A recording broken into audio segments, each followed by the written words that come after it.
बहुत सुंदर संवाद है, जरा ध्यान दीजिएगा। लंकाधिपति रावण को ये मालूम पड़ा कि मेरे महादेव के सामने विष का कटोरा गया, विष का पात्र गया, और वो विष का पात्र पीने से पहले उनके नासिका से वो सुगंध उनके अंदर चली गई।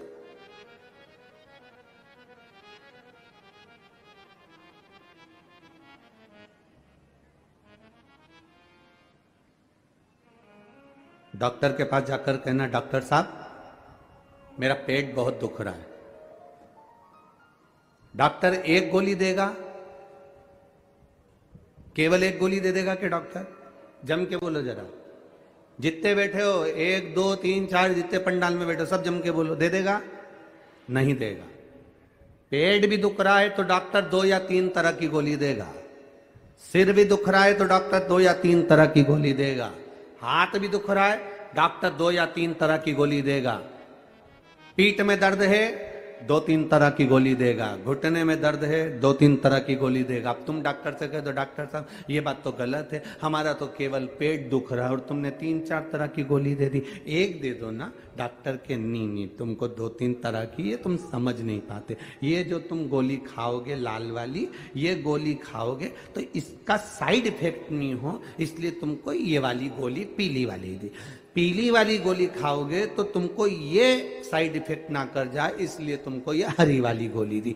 एक गोली के साइड इफेक्ट को हटाने के लिए दूसरी दी जाती, दूसरी के साइड इफेक्ट को हटाने के लिए तीसरी दी जाती है। उसी तरह लंकाधिपति रावण ने सोचा कि भगवान देवाधिदेव महादेव विष तो पी गए, पर महादेव ने जो विष का कटोरा सामने आया और उसकी गंध जो इनके शरीर में चली गई, उस साइड इफेक्ट को हटाया कैसे जा सकता है?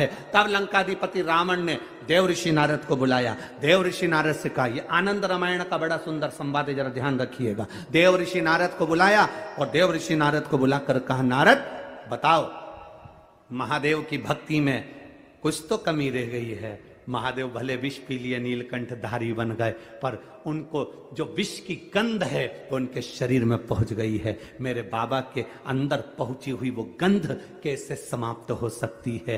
जब उनके अंदर की गंध समाप्त हो जाएगी तो मैं जानता हूं कि मेरी जिंदगी भी संवर जाएगी, मैं सोने की नगरी में जाकर बैठ जाऊंगा। तुम बताओ क्या करूं मैं? नारद जी ने कहा, ये मैं नहीं बता सकता। नारद जी ने कहा, मेरे मित्र तुम रुका जी के पास जाओ। तुम रुका जी के पास देव ऋषि नारद ने भेज दिया। लंकाधिपति रावण तुम रुका जी का भजन करने लगे, तुम रुका जी का स्मरण करने लगे।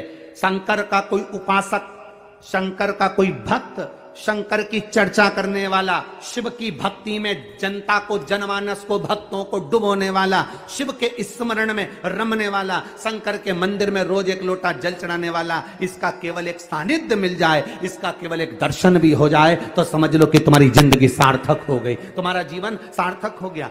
आज लंकाधिपति रावण तुमरुका जी का दर्शन करे हैं।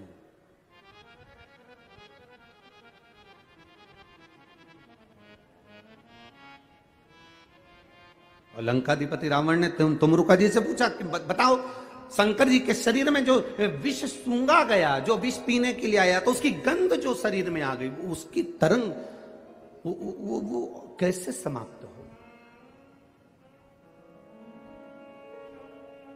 तुमरुका जी ने कहा, रावण दशानन 10 ग्रीवा, सुनो,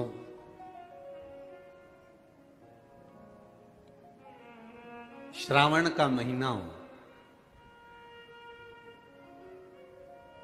भूलवश में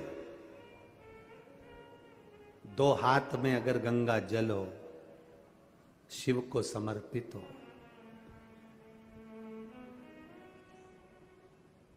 शंकर के सुगंध, विष की जो गंध अंदर गई है वो समाप्त होती है। जैसे जैसे वो गंध समाप्त होती है, वैसे वैसे जल चढ़ाने वाला जीवन में निहाल होता चले जाता है, उसके जीवन में वैभव सत्ता बढ़ती चली जाती है। वैभव सत्ता। हंसते हैं लोग कावड़ यात्रियों को देखकर, हंसते हैं लोग कावड़ियाओं को देखकर। लोग हंसी कर करके अपनी अपनी फेसबुक आईडी पर अपने अपने यूट्यूब पर, अपने अपने मोबाइल पर, इंस्टाग्राम पर ये कावड़ियों को देखकर हंसकर इनका वीडियो बना कर डालते हैं कि ये पढ़े लिखे नहीं हैं, ये नहीं है, ये वो नहीं है। दुनिया के लोग, ताना देने वाले, अपशब्द कहने वाले कई तरह के लोग हैं जो सनातन धर्म पर उंगली उठाते रहते हैं 24 घंटे बैठकर। कई लोग ऐसे हैं जो सनातन धर्म पर केवल आक्षेप लगाते रहते हैं 24 घंटा।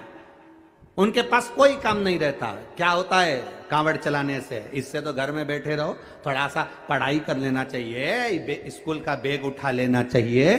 कहां कांवड़ उठा कर जा रहे हो?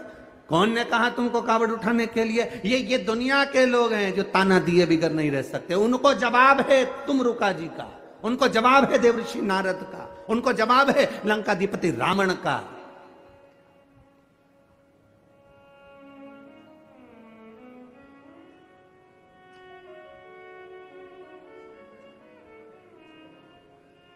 कि कांवड़ चलने वाला व्यक्ति,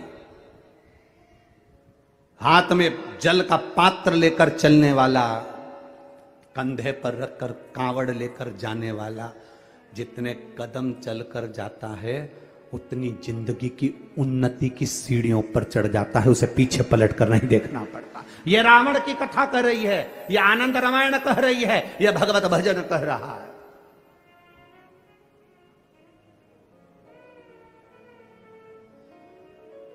हंसेंगे दुनिया के।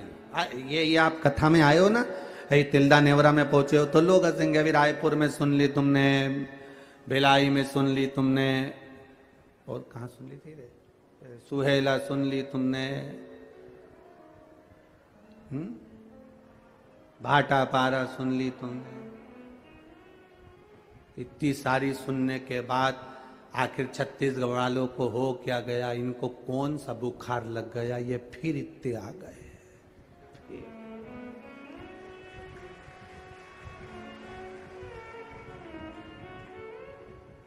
ये सब अपने घर से क्या फ्री हैं?